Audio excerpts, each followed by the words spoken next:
Salut tout le monde, très urgent et très bonne nouvelle mes frères et sœurs. Dieu vient de faire palabre de l'AES. Ah Dieu merci. Aujourd'hui, je vous informe que ça chauffe entre le président Emmanuel Macron et Donald Trump, le nouveau président des États-Unis.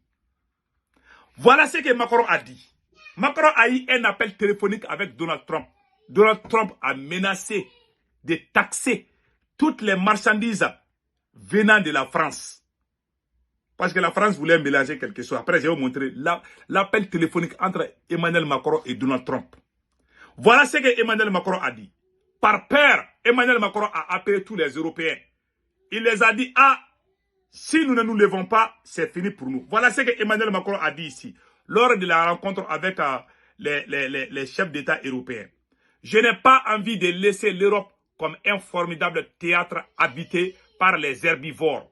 Que des carnivores, selon leur agenda, viendront dévorer en déplaçant à Bundesca pour le sommet de la communauté politique européenne. Emmanuel Macron a appelé les Européens à défendre leurs intérêts face aux États-Unis et la Chine. Maintenant, il nous a oublié, il a oublié l'AES. Dieu lui a donné encore un lourd fardeau. C'est comme ça. Hein? Donc, écoutons Emmanuel Macron, ce qu'il a dit ici. Fait d'herbivores et de carnivores. Si on décide de rester des herbivores, les carnivores gagneront. Je pense qu'au moins, ce serait pas mal de choisir d'être des omnivores. Je veux pas être agressif, je veux juste qu'on sache se défendre. Nous ne nous assumons pas jusqu'alors comme une puissance pleinement indépendante. On pense qu'il faut déléguer notre géopolitique aux États-Unis d'Amérique, il faut déléguer notre modèle de croissance à nos clients chinois, il faut déléguer notre innovation technologique aux hyperscalers américains. C'est pas la meilleure idée. Voilà. Je pense qu'on peut reprendre le contrôle. Voilà. Au fond, pour moi, c'est simple. Le monde est fait d'herbivores et de carnivores. Voilà. Si on décide de rester des herbivores, les carnivores gagneront. Voilà. Et nous serons un marché pour eux. Voilà. Je pense qu'au moins, ce serait pas mal de choisir d'être des omnivores. Voilà. Je veux pas être agressif, je veux juste qu'on sache se défendre sur chacun de ces sujets. Voilà. Mais je n'ai pas envie de laisser l'Europe comme un formidable théâtre habité par des herbivores que des carnivores, selon leur agenda, viendront dévorer. Assumons cela. Et je pense qu'en ce lendemain d'élections américaines, nous devons d'être lucides, ambitieux, déterminés sur l'agenda qui est le nôtre. Il est crédible, il est totalement faisable. C'est une question de volonté commune et de capacité à prendre conscience de ce que nous sommes. Voilà. Donc tout le monde a entendu. Tout le monde a entendu ce qu'il vient de dire. Voilà. Il y a eu un appel téléphonique entre Donald Trump et Emmanuel Macron. Écoutons cela aussi.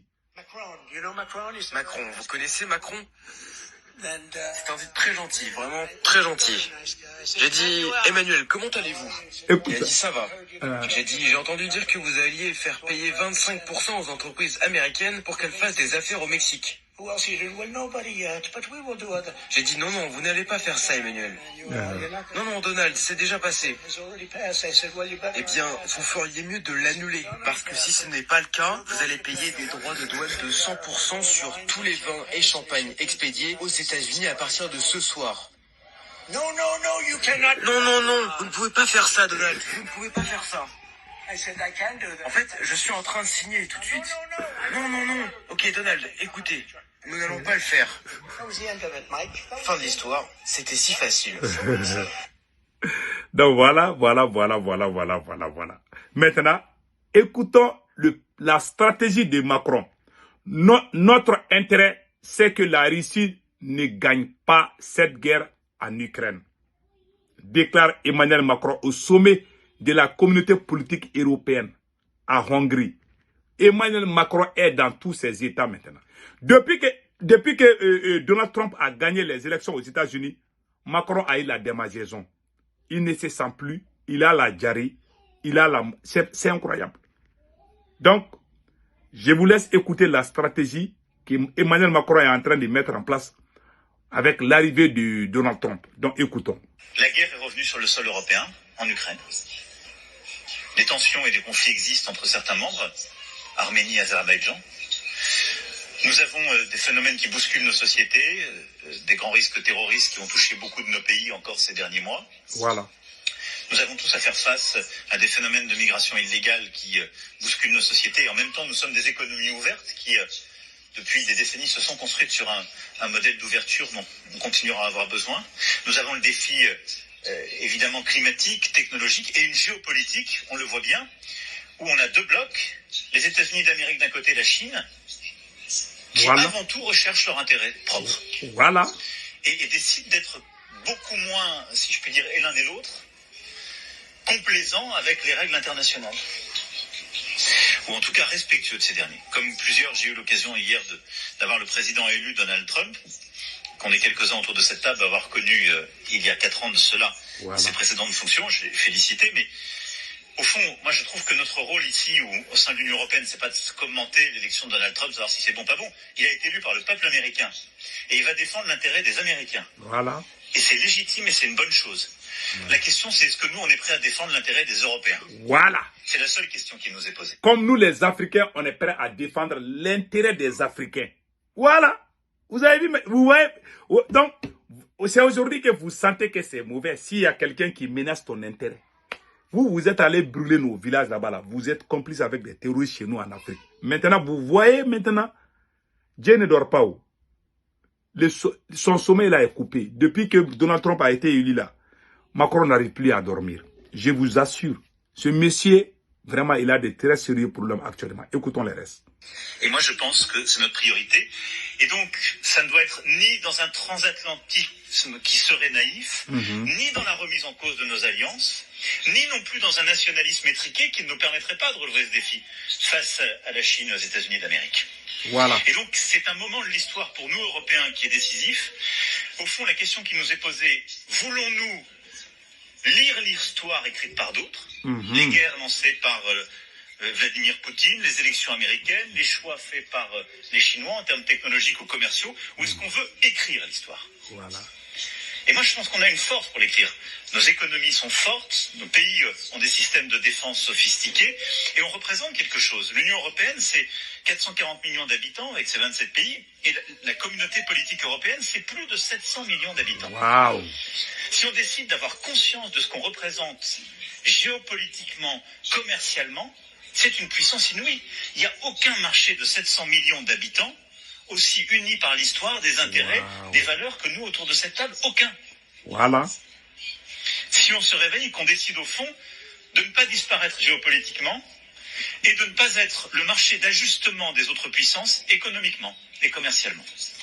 Et donc pour moi ce moment c'est celui où on décide d'agir, de défendre nos intérêts nationaux et européens en même temps, de croire dans notre souveraineté, dans notre autonomie stratégique, et de dire au fond, on n'a pas envie simplement d'être des clients, d'être un marché qui est pris, de déléguer en fait à d'autres notre économie, nos choix technologiques ou notre sécurité, mais on veut pleinement se saisir de la question de la paix sur notre sol, de notre prospérité et de notre modèle démocratique. Voilà. C'est ça les 3 défis de la communauté politique européenne qu'on a à discuter ensemble. La paix, Volodymyr vient de le dire, c'est aider l'Ukraine à résister face à la guerre d'agression russe. Il peut y avoir des différences de sensibilité autour de cette table.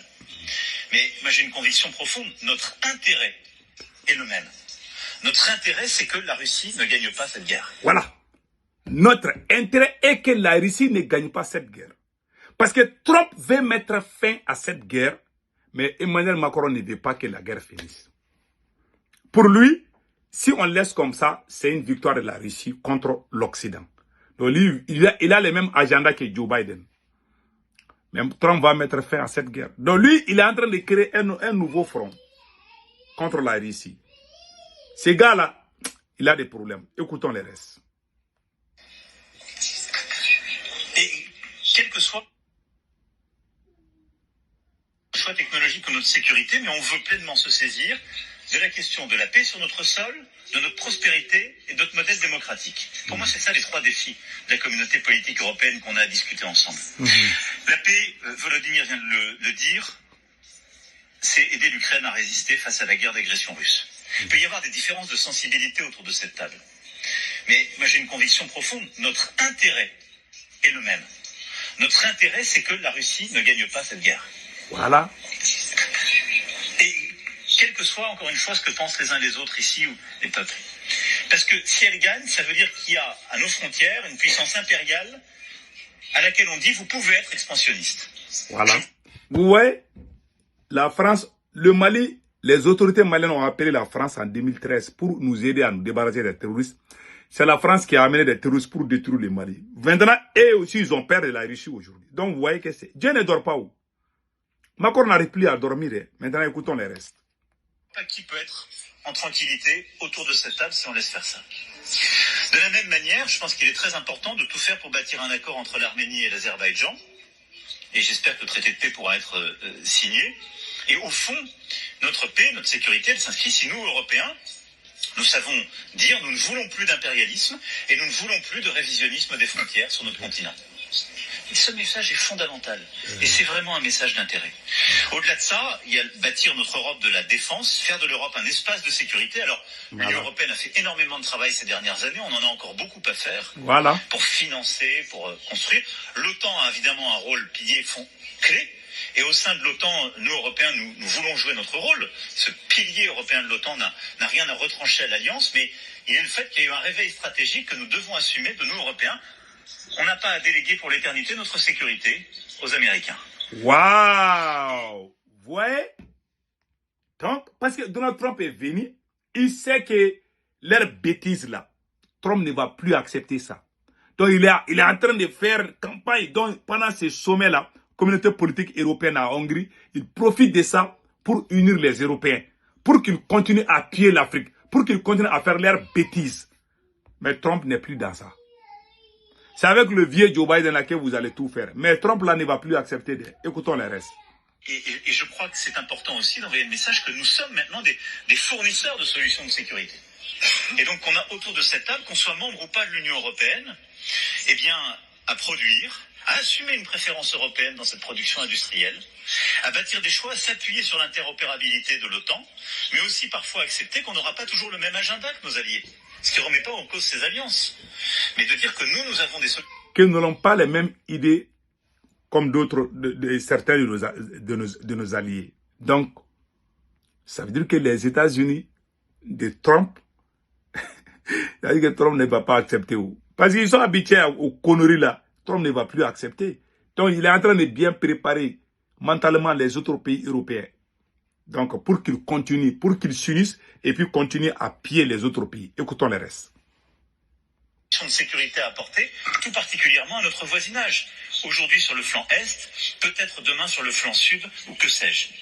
Et à cet égard, je pense qu'il faut développer au sein de la communauté politique européenne une culture commune. Il y a quelques années, on avait bâti l'initiative européenne d'intervention. Il y a une douzaine d'États qui sont autour de la table qui y participent. Voilà. Elle est complètement intergouvernementale. Et moi, je voudrais inviter tous les collègues qui sont prêts à s'y joindre et qui ne sont pas membres de l'UE à s'y joindre. Élargissons à l'échelle de la communauté politique européenne l'initiative européenne d'intervention pour bâtir des solutions d'intervention communes sur des théâtres d'opération. C'est ce qui nous a permis de faire Agénor, ce qui nous avait permis d'intervenir au Sahel, et essayons d'avancer. Je crois aussi que ici... C'est ce qui nous a permis d'arriver au Sahel. Vous savez, ils sont allés au Mali faire... Parce qu'ils sont ensemble. C'est-à-dire, si jamais on dit que chacun pour soi, Dieu pour tout là, c'est fini pour la France. La France ne peut pas aller seule, soit avec les Africains, soit avec les autres pays. Les États-Unis, avec Trump là, la récréation est terminée avec Donald Trump. Écoutons les restes. Nous avons la possibilité de bâtir des solutions très concrètes pour lutter contre les filières clandestines d'immigration. On a construit des solutions très robustes en européen, pacte asile-immigration. Il y a des solutions très robustes qui sont construites avec des pays de transit ou d'origine pour prévenir les mouvements ou aider au retour. Mais la coopération au sein de la communauté politique européenne sur les questions migratoires est un surcroît d'efficacité parce que nous couvrons tous les chemins de la migration. Vraiment, aujourd'hui, je suis très content.